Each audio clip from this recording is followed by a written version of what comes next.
السلام علیکم ورحمۃ اللہ وبرکاتہ۔ امید ہے آپ سبھی لوگ خیریت سے ہوں گے۔ جیسا کہ آپ سبھی کو معلوم ہے کہ مفتی سلمان اظہری صاحب کو ابھی رہا نہیں کیا گیا۔ مفتی سلمان اظہری صاحب جیل میں ہیں اور مفتی سلمان اظہری صاحب کی طبیعت خراب ہے اور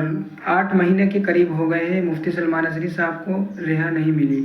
اور مفتی سلمان اظہری صاحب کے لیے دعا کیجیے۔ اور مفتی سلمان اظہری صاحب کی طبیعت خراب ہے اور جیل میں کیا کیا ہوا ان کے ساتھ آخرکار اس ویڈیو میں پورا دیکھیں اور حقیقت جانیں۔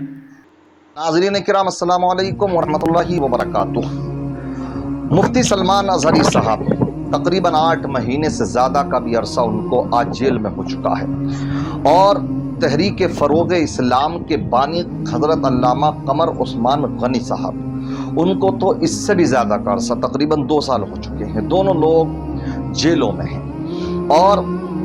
ان کی تکلیف میں کوئی بھی آسانی نہیں ہے۔ جو اس وقت کی خبر آئی ہے تحفظ ناموس رسالت کے پلیٹ فارم کے ذریعے سے، تو میں اس کا مفہوم آپ کے سامنے پیش کرنا چاہتا ہوں کہ ان کی طبیعت، دونوں بزرگوں کی طبیعت، مفتی سلمان اظہری صاحب کی بھی، علامہ قمر عثمان غنی صاحب کی بھی طبیعت خراب ہے،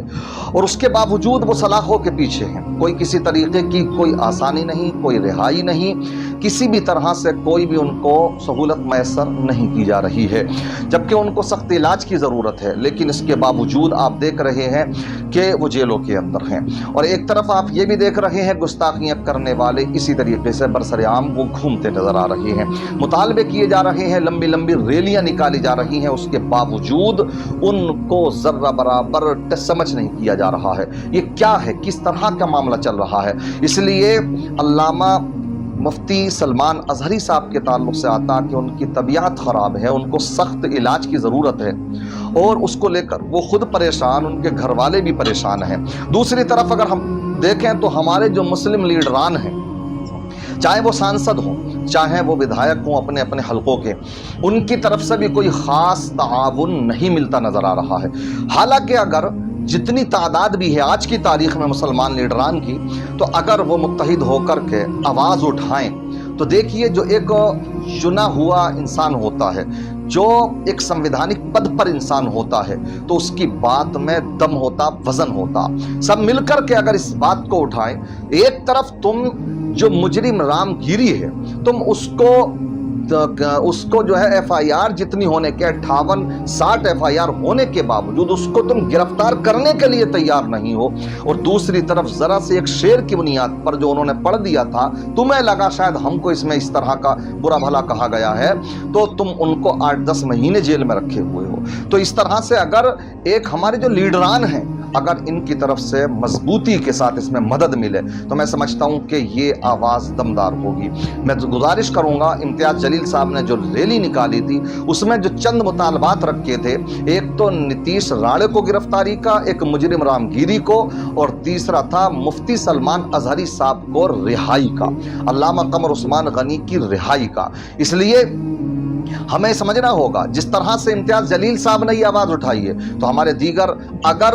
جو لیڈران ہیں وہ بھی آواز اٹھائیں گے تو ان کی آواز میں دم ہوگا۔ سیاست کو اپنی طرف سے دیکھیے، لیکن جہاں بات حق بیانی کی آئے تو وہ کرنا چاہیے۔ آپ کر سکتے ہیں، آپ جو بھی لوگ ہیں، ایم پی ہیں، جو ودھائک ہیں، تو وہ اس بات کو بخوبی جانتے ہیں۔ اگر متحد ہو کر میٹنگ کریں اور سب مل جل کر کے اس کے خلاف اپنے غور و فکر کریں، کیا معاملہ چل رہا ہے، کہاں پر ان کو دیری ہو رہی ہے آخر ضمانت ملنے میں، تو میں سمجھتا ہوں اگر یہ ادھر توجہ دیں تو بہت آسانی کے ساتھ ان کو رہائی مل سکتی ہے۔ جبکہ آپ کی خاموشی دوسری طرف جو لیڈران ہیں، ہمارے برادران وطن سمجھ رہے ہیں غیر مسلم، تو وہ ان کے لیے رکاوٹ بنے ہوئے ہیں، طرح طرح کا کوئی نہ کوئی روڑا اٹکاتے جا رہے ہیں۔ ایسے میں یہی کہوں گا کہ آپ ایسے لوگوں کو چنا کریں جو آپ کی آواز کو اٹھا سکیں۔ آج ہمارے قومی لیڈر جو ہمارے رہنما ہیں دین کے، وہ جیلوں میں ہیں۔ یہ لوگ اگر اپنے منہ میں دہی جمائے بیٹھے رہیں گے تو بتائیے کیا فائدہ ہمارا؟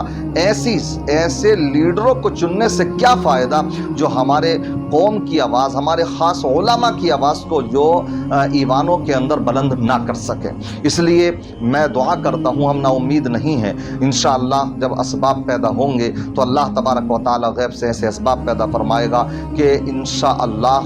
وقت بھی نہیں لگے گا،